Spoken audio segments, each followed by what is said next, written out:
presentation. So, so welcome to this tutorial on the foundations of graph neural networks. It's a little bit of a challenge to follow René's act. It was a really excellent presentation, but I will try my best. So my name is Alejandro Ribeiro. That's a picture of me. I am professor of electrical and systems engineering at Penn. If you need to reach me, that's my email. I will be presenting the work of my collaborators and students. You can find about them in my webpage. And I should disclaim that this talk is made out of excerpts from my class on graph neural networks, which is going on at Penn right now. You can visit the website if you are interested. There's quite a lot of material there, which I hope you will find useful. Now, the reason why we want to study graph neural networks is that graph neural networks provide a tool for scalable machine learning on graphs. In turn, we want to study machine learning on graphs because graphs are pervasive. So this is perhaps then an appropriate place to start, with a discussion on the pervasive presence of graphs in information processing. It is difficult to argue the point that graphs are not pervasive. A more interesting question, perhaps, is why are graphs so common? Well, the reason why graphs are so common is because they provide generic models of single structure. And this structure that the graph codifies can help learning in several practical situations. To exemplify what I mean by this, suppose that we are interested in an authorship attribution problem, where the goal is to identify the author of a text of unknown provenance, or perhaps we are interested in a recommendation system where the goal is predict the rating that a customer would give to a certain product. In both cases, and although this is not immediately apparent, there are graphs that contain information about the problem that we want to solve. For instance, let's look a little closer at this authorship attribution problem. So in this problem, the data structure that you have is that nodes represent different function words and edges represent how often words appear close to each other. What is critical to highlight here is that function words are those that don't carry meaning. They are words like prepositions, conjunctions, the words we use to put other words in the context of each other. And it is therefore not difficult to accept that they will serve as a signature of the authorship style of a particular writer. For example, this figure on the left, shows you the word adjacency network built from the canon of William Shakespeare. The one on the right is the canon from Christopher Marlowe. The first thing you notice is that these two networks look a lot like each other, but if you squint, you will realize that there are differences. And these are sufficient differences, in fact, that will allow you to tell Marlowe and Shakespeare apart, and this has the practical implication that you can study or ascertain their collaboration in certain place. But anyways, the point that I want to illustrate here is not that you can solve an interesting problem, but to illustrate how is it that in a problem where you wouldn't think that a graph appears at the end of the day. The other example that I highlighted was a recommendation system. And in particular, I am going to be talking here about collaborative filtering. In this particular case, you have nodes which represent different customers and edges that represent the average similarities in product ratings. And the important point here is that you can build a similarity graph, which could be the basis for predicting ratings when a certain product has been rated by some users, but is yet to be rated by other users. For example, in this diagram on the left, I am showing you the variation of a signal. And you see that there are some strong edges here, which represent strong dissimilarities. These strong dissimilarities are fake. They are the result of a product being rated by a user, but not being rated by other customers. Therefore, a way of predicting ratings, and that's literally what collaborative filtering does. This is how your Netflix recommendations come about, is to do a low-pass filtering of the signal, right? So remove this large variability and give you this other signal in which you have reduced variation to predict the ratings of other customers. Anyway, so this is a good solution to this problem, but that's not the idea here. Again, I just wanted to illustrate how a graph appears where you wouldn't think that one would appear. Now, there are other problems where you do know that a graph appears, and you also know that leveraging that graph is very important. These are two problems that I've studied for a large fraction of my career. So on the left, we have distributed collaborative intelligent systems. On the right, we have an illustration of a wireless communication networks. In both of these cases, you have graphs that represent the proximity between agents. In the case of the swarm here on the left, that proximity is literally proximity. In the case of the picture on the right, the proximity is actually the interference between different wireless nodes of the network. But like in any event, I mean, the important point to drive here is that if you want to either coordinate this swarm or you want to allocate resources in these wireless communications, it is critical that you leverage the graph. Actually, it's not just that you want to leverage the graph. I mean, the graph itself is the source of the problem, because the challenge that you're going to face is that the goals that you have for your system are global, but the information that you have available is local. So this tension between local and global information is what makes this problem challenging. Now, that was a very brief digression of why you would like to study machine learning on graphs, which, of course, I am going to advocate that you do with graph neural networks. That's the title of the tutorial, after all. But, let us dwell a little bit on the how, because, it's the year 2020, right? So the answer to the question of how is pretty easy. We should use a neural network, period, right? Why should we do this? Well, because we have overwhelming empirical and theoretical evidence for the value of neural networks. Now, understanding this evidence is one of our objectives here, but before we are ready to do that, there is a deal breaker challenge that is potentially lurking in the shadows here. And that deal breaker challenge is that we want to run a neural network over a structure like this one, like this graph, but we are good at running neural networks over a structure like this other one, by which I mean like this grid. Now, the truth is that generic neural networks, they do not scale to large numbers of dimensions. Generic neural networks manage or are able to manage problems in which the dimensionality of the input is small, but as you scale up the dimensionality of the input, neural networks start to lose their value.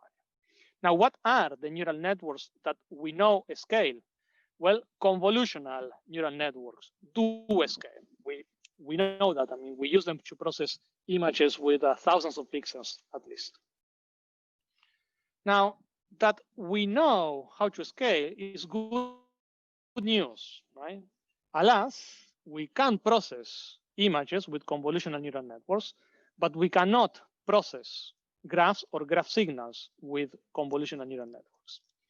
But if we look deeper at the structure of a graph neural networks, an intellectual roadmap appears.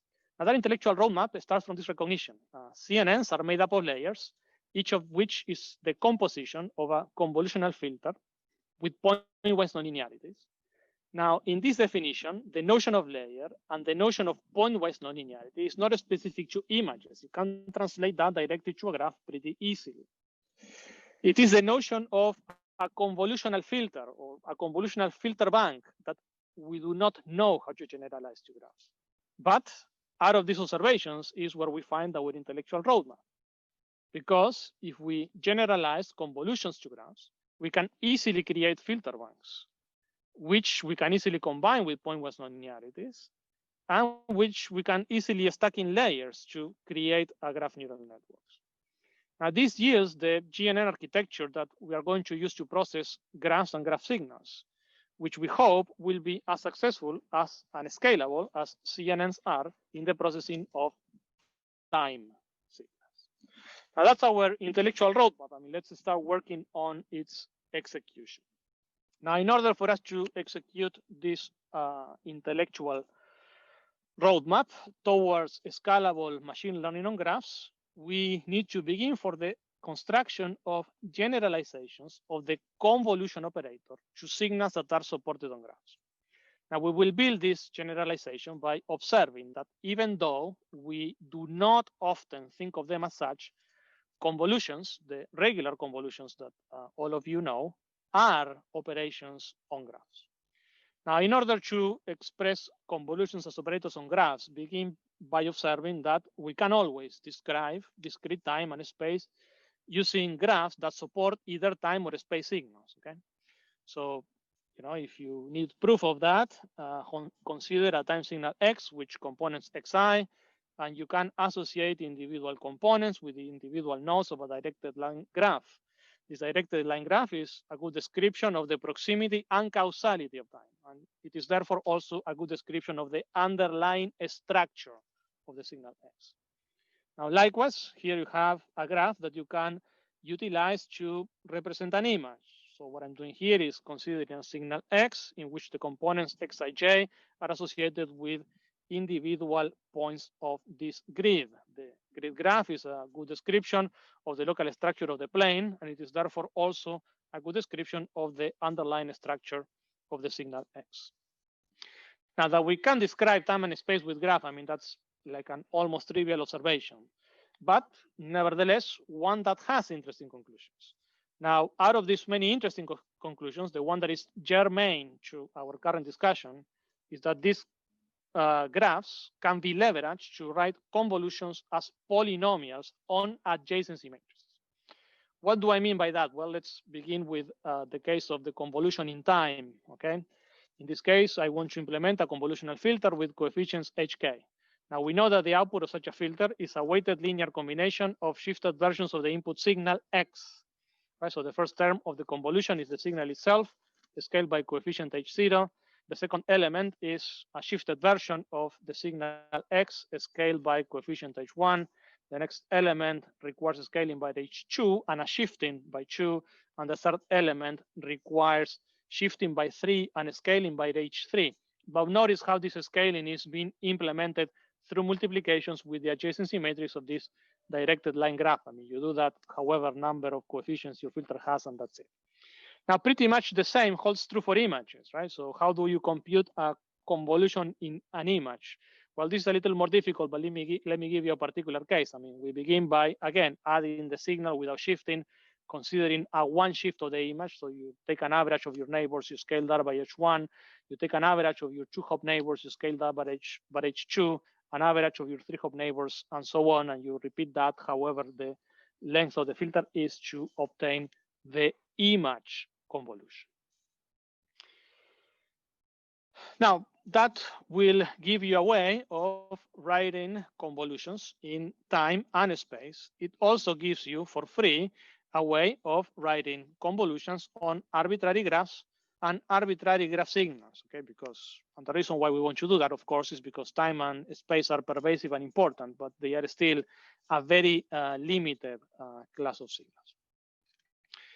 Now, however, right, the interpretation that we just gave means that we can use graphs as generic descriptors of signal structures in which signal values are associated to nodes of a graph, and edges are expectations of similarity between signal components.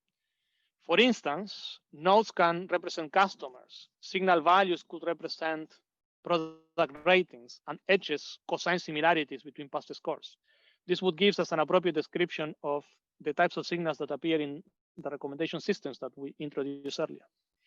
Alternatively, you can think of nodes as drones, signal values as velocities, and edges can represent sensing and communication ranges.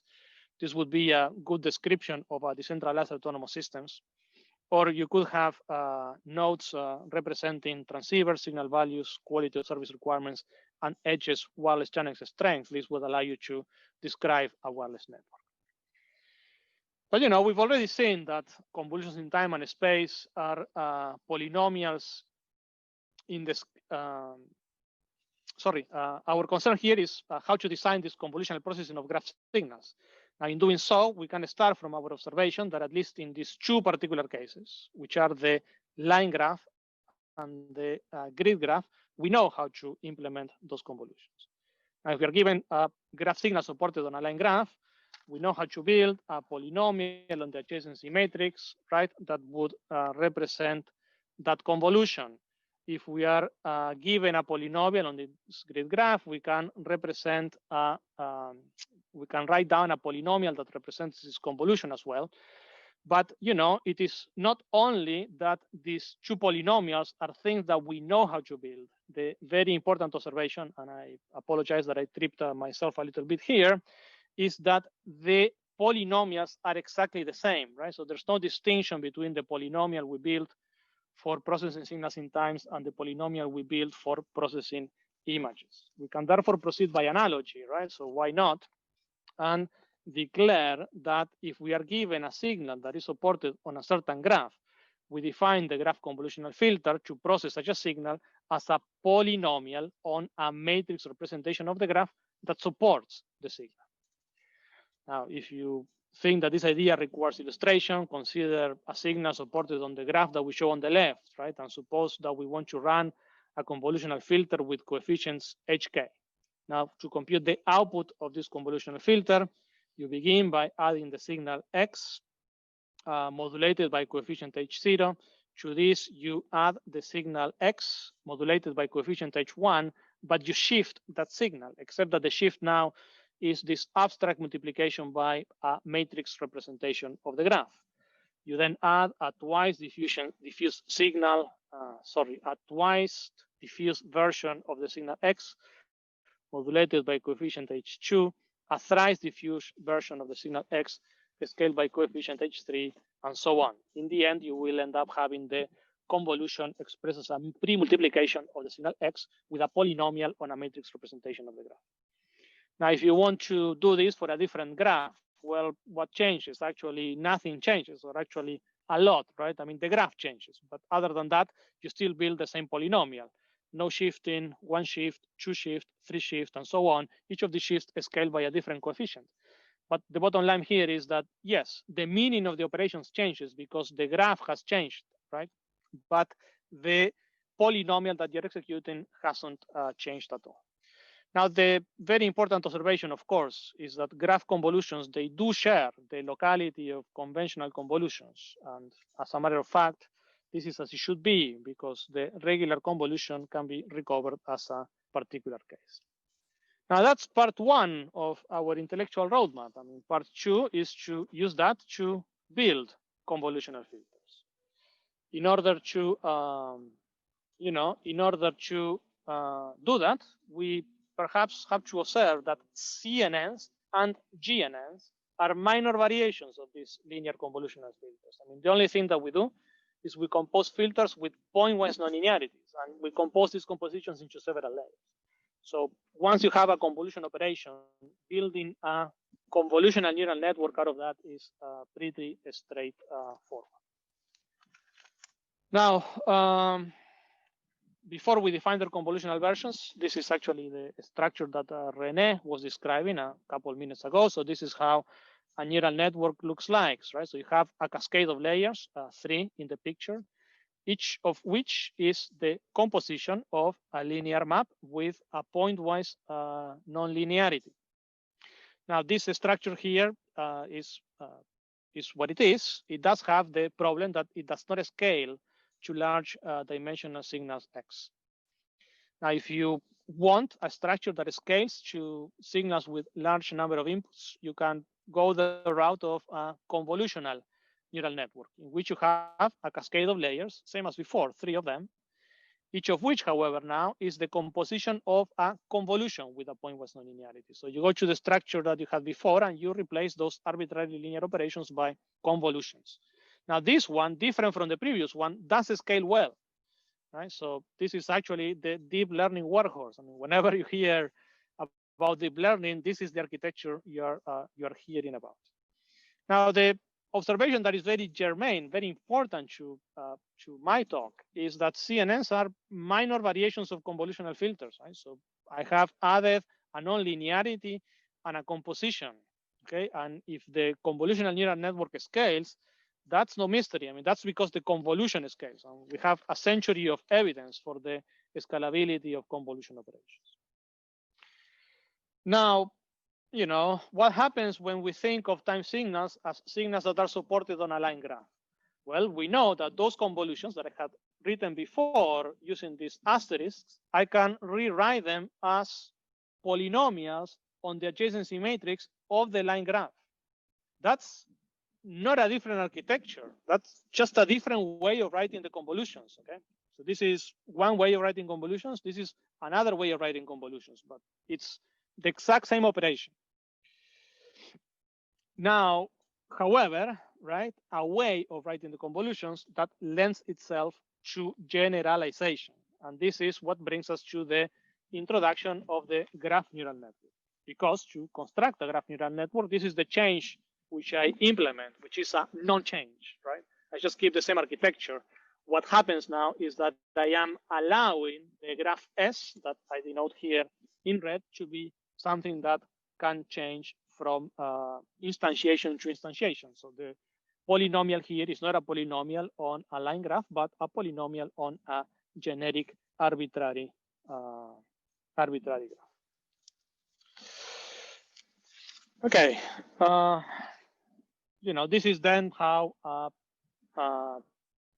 graph neural network looks like. Okay, it is a composition of a cascade of layers, each of which is itself the composition of a graph convolution with a pointwise nonlinearity.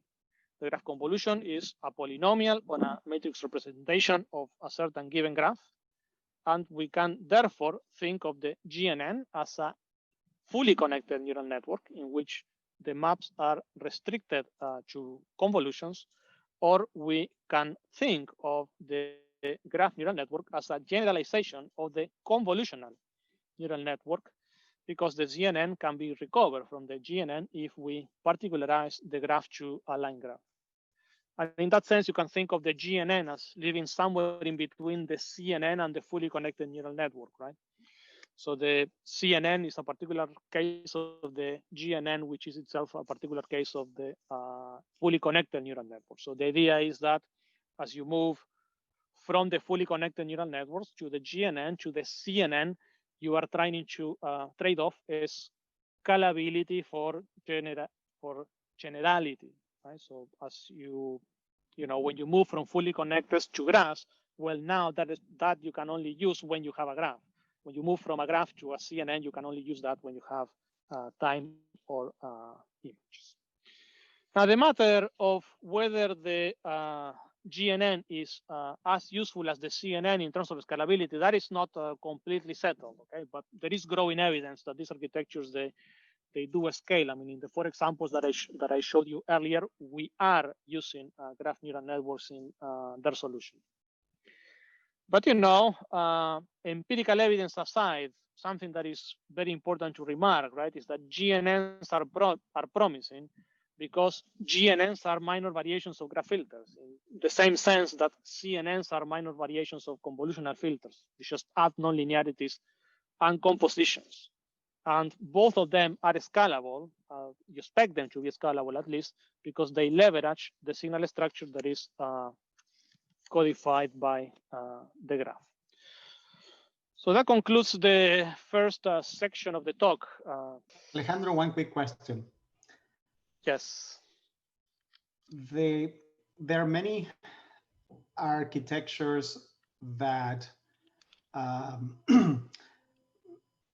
may not have, well, I'm not sure actually whether they have the structure of a graph convolution or not, particularly for graphs where you just have a vector valued features at every node, and then you apply a linear transformation to those features and to the neighbors and aggregate, and then apply a nonlinearity.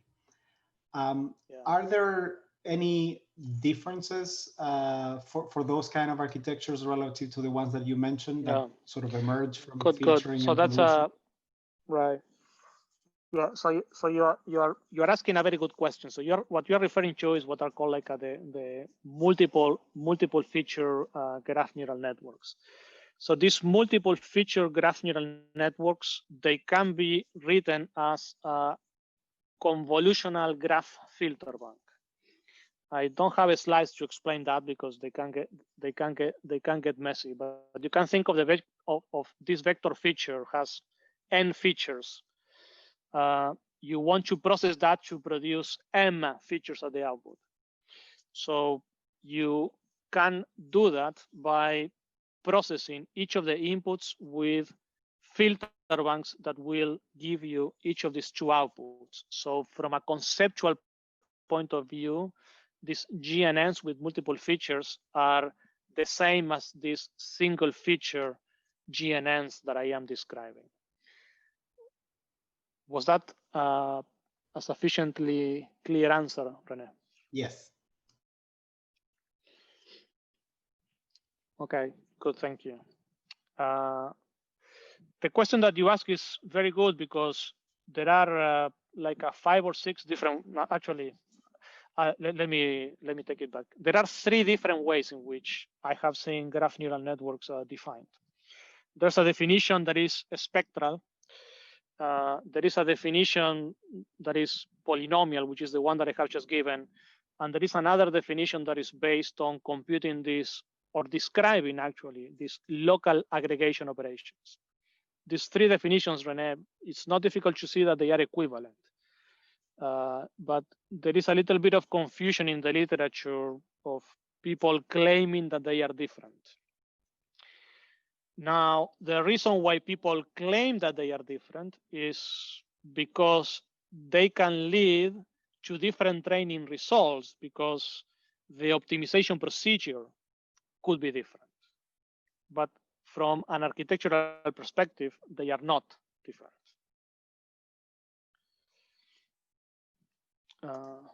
I'll be happy to expand on this if you that was great. If you want me later. Okay, so let me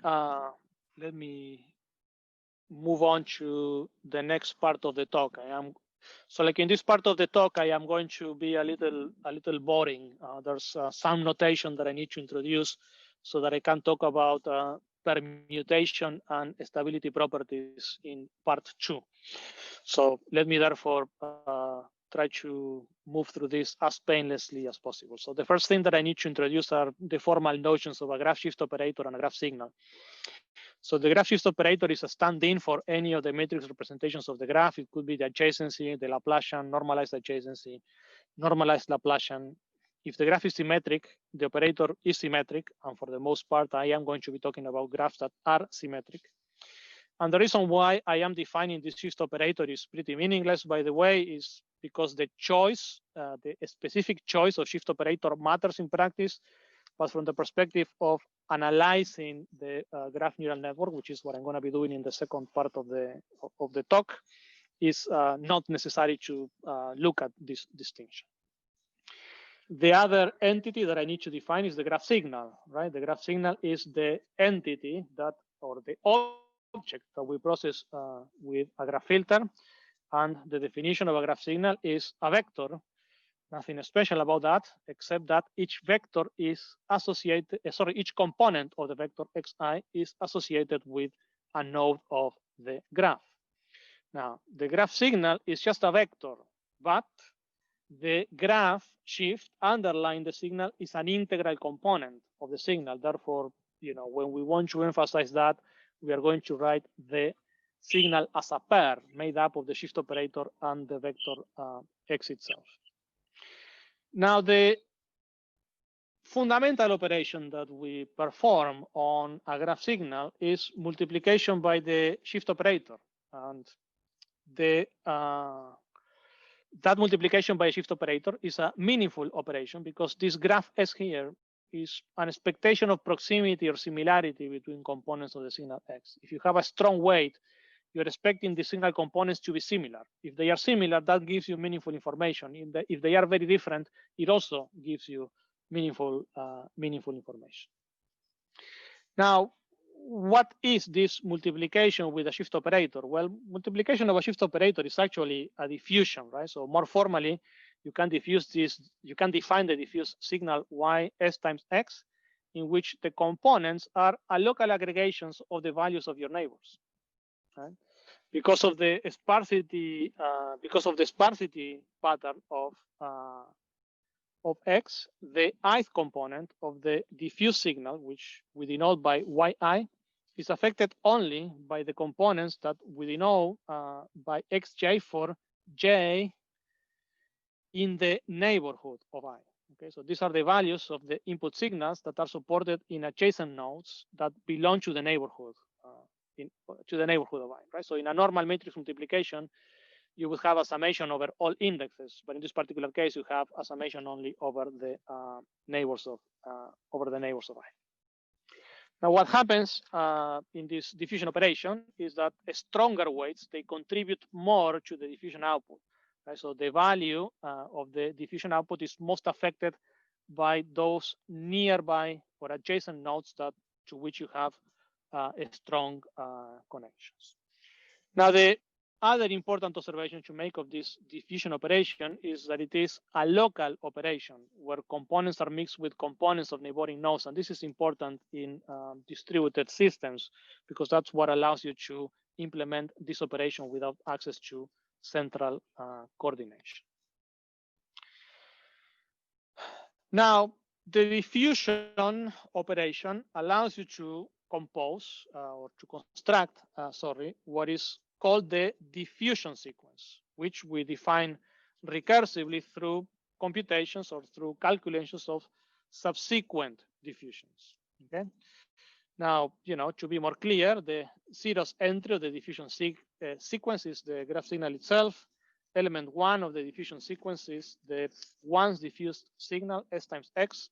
Element 2 of the diffusion sequence is the diffusion of the diffusion, and element 3 is the diffusion of the diffusion of the diffusion. It is a little obvious, right, to unroll the recursion and write the diffusion sequence utilizing powers.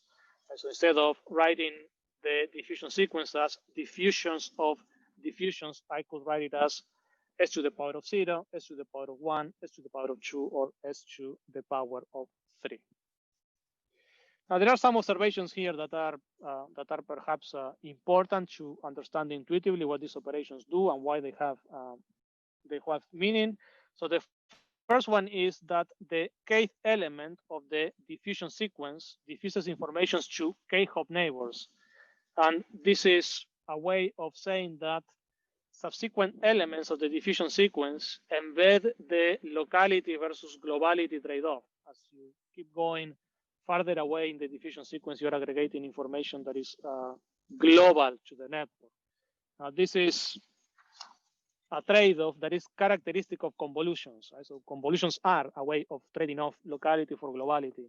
And that's one of the reasons why we call these operations graph convolutions. The other observation that is important here is that we have two definitions, one of them recursive, the other one is using powers of S. So always implement the recursive version. If you are going to write code for graph neural networks, you should use the recursive definition. It's computationally infinitely more efficient. But the power version is the one that is good for analysis. And I want to emphasize this because I'm going to be talking about actually utilizing the power version all along. But the recursive definition is the one that we should use for practical implementations.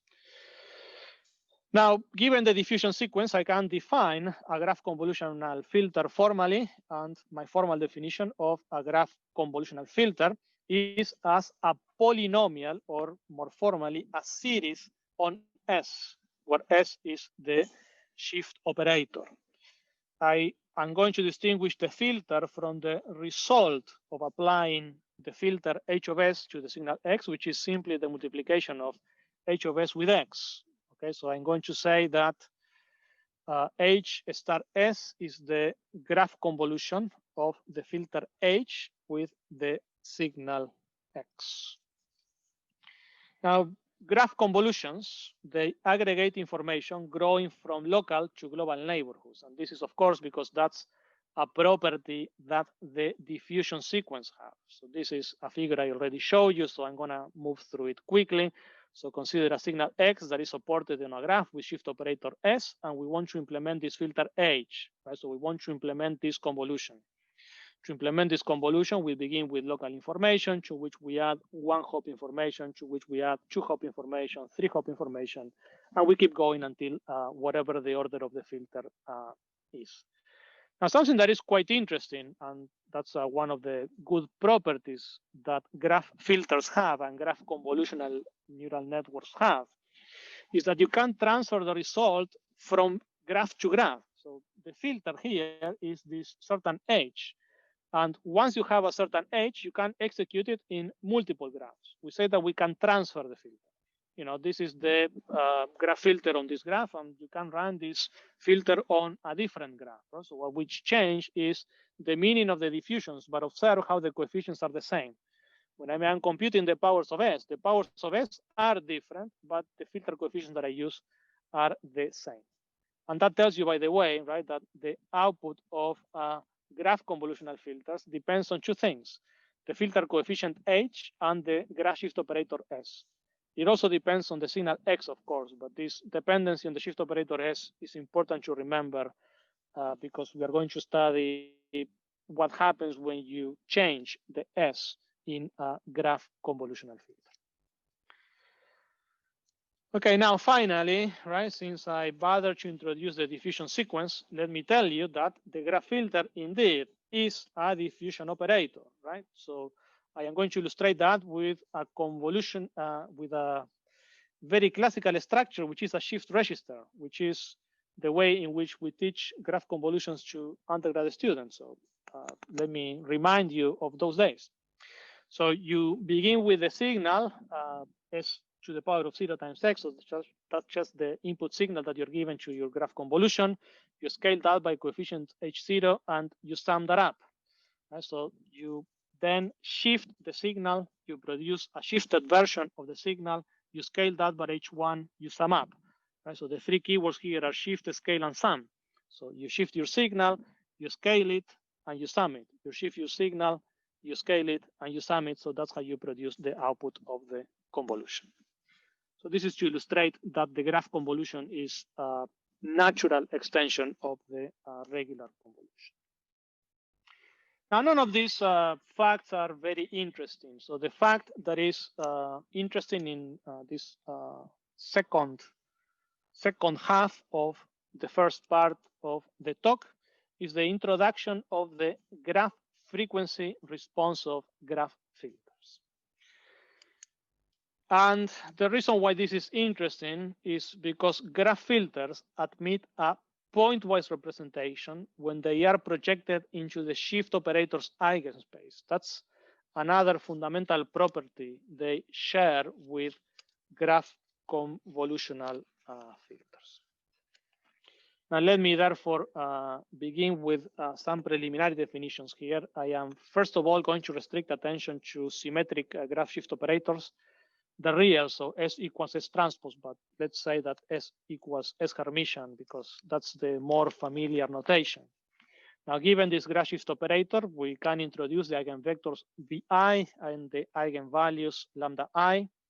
And for a symmetric S, which I am considering here, I can order these eigenvalues from lowest to largest. And I can further define the eigenvector matrix V, and of course that I can have an eigenvector decomposition of this graph shift operator. With these definitions in place, I can define the graph Fourier transform, which is actually quite simple. If you're given a graph shift operator with this eigenvector decomposition, the graph Fourier transform, or GFT, is this signal X tilde in which you project X on the eigenvector space of the graph. So indeed, the GFT is just a projection on the eigenspace. And we say, however, that X tilde is a graph frequency representation of X. And we do that because of the analogy with representations in the time frequency domain.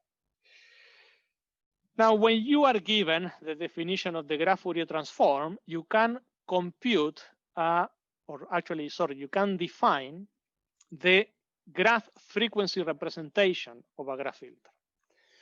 If we are given a graph filter H with coefficients Hk and a graph signal X, it is, and well, let me start again. So we are given a graph filter H with coefficients Hk, a graph signal X, and a filter signal Y, which is defined through this polynomial.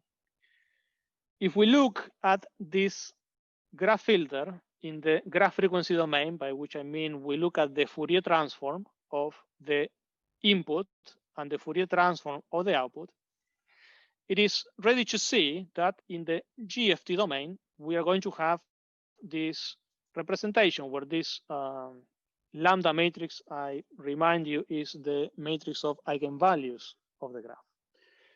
I don't want to make a big deal out of this, by the way. The proof of this is elementary.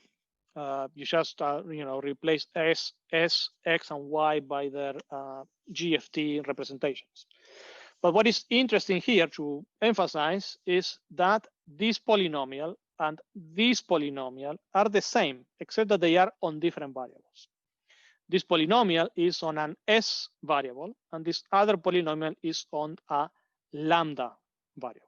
So one of the polynomials is on S, the other polynomial is on lambda. Now, but the very important property that this second polynomial has is that this polynomial is pointwise, right? So this is a diagonal relationship, which means that in the GFT domain, the components of the output of the filter are affected only by the corresponding components of the input to the filter, scaled by a certain quantity, which depends on the coefficients of the filter. Right? So let me repeat that, right? So the ith component of the GFT at the output is the multiplication of the ith component of the GFT as the input, multiplied by a quantity that depends on the eigenvalues lambda I and the filter coefficients hk. Now this motivates the definition of the frequency response of a graph filter. I mean, and this is very simple, but yet critical for us to be able to analyze graph filters and GNNs. That frequency response of a graph filter is defined as follows. So we are given this set of coefficients, and we construct this polynomial on a scalar variable lambda. So for those of you that are adept or knowledgeable of representation theory, I have a total of 3 polynomials in here. One of them is on variable S, another one is on variable capital lambda, and a third one is on variable little lambda. All of these are the same polynomials. I'm just changing the representation of the polynomial.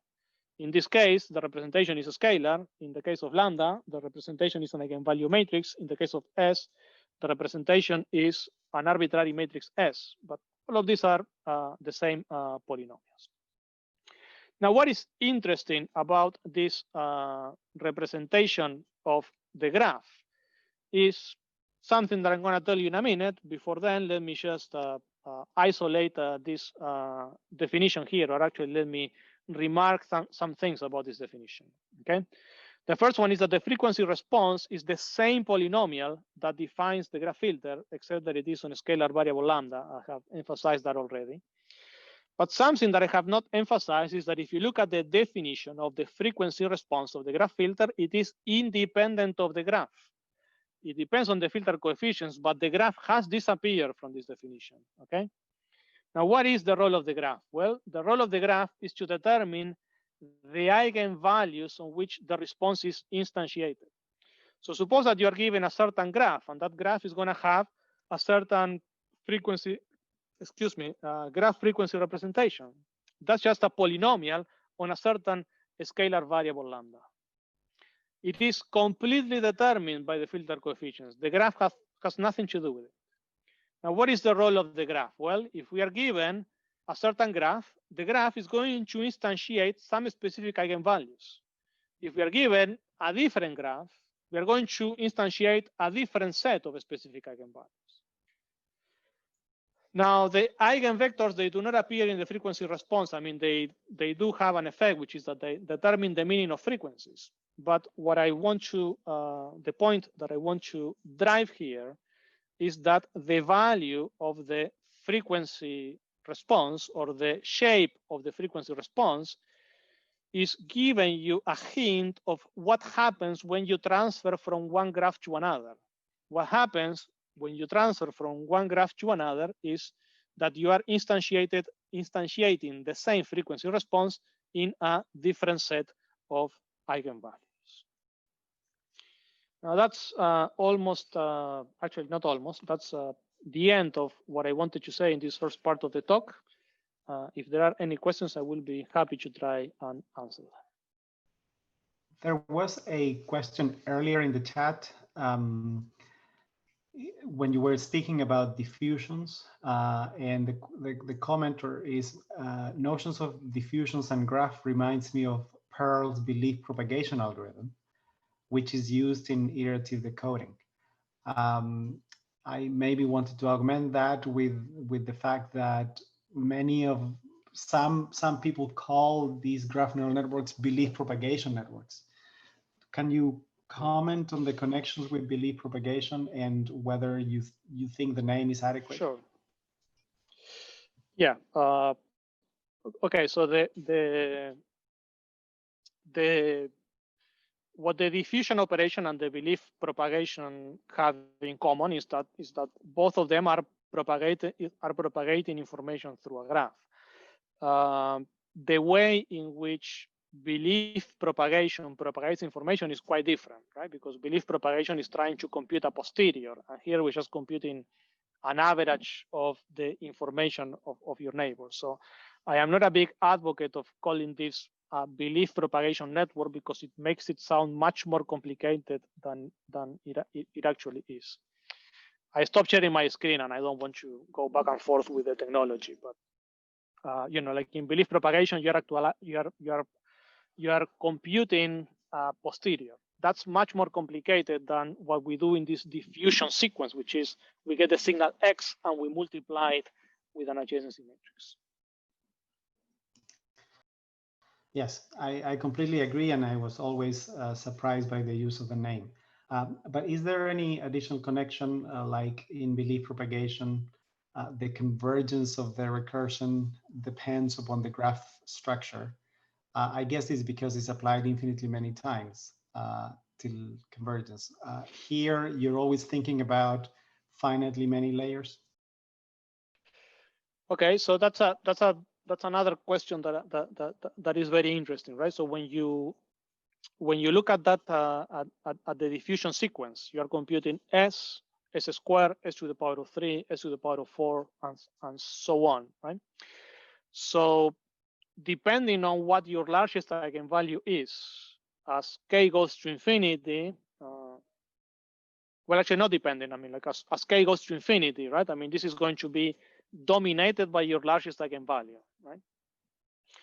So that puts a practical limit on the amount of diffusions that are practical to implement in a graph neural network, and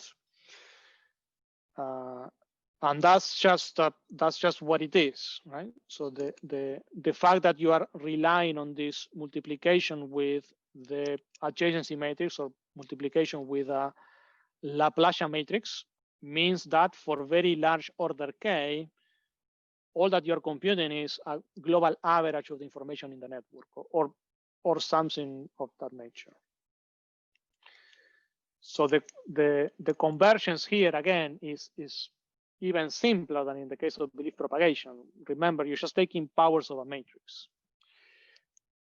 That is not to say that the graph filters converge, right? Because you have to remember that the graph filter is doing a linear combination of different shifted versions of the signal, right? So the diffusion sequence converges to a limit, which typically will be just an average of all of the values of the signal X. But the filter is going to create combinations of that. I emphasize this because some people tend to think that the fact that you're relying on the diffusion sequence forces you to compute operations that are low pass. That's not necessarily the case. You can manipulate the coefficients H to implement frequency responses that are high pass. Sorry, I got disconnected, Alejandro. There was another question in the chat, but as I got disconnected, I can't see it anymore. It was about connections between diffusion and diffusion MRI. If the person who asked the question can just repeat the question, that'll be great. So I see one question here, which is how to choose X0. So that's just an artifact of the illustration. And I am highlighting how the operation looks from the perspective of a given node. In general, the same thing is going on at all of the nodes in the network. This is here is the occurrence of hexagonal type grid patterns that usually appear in hippocampus cells in diffusion sequence a natural consequence, or is this just a coincidence of the initial graph state? I have to acknowledge my ignorance here. I don't know that there is, I don't know what hippocampus cells are. So I don't know that there is a relationship between what appears in slide 28 and them. My response therefore should be that very likely no, given that I constructed these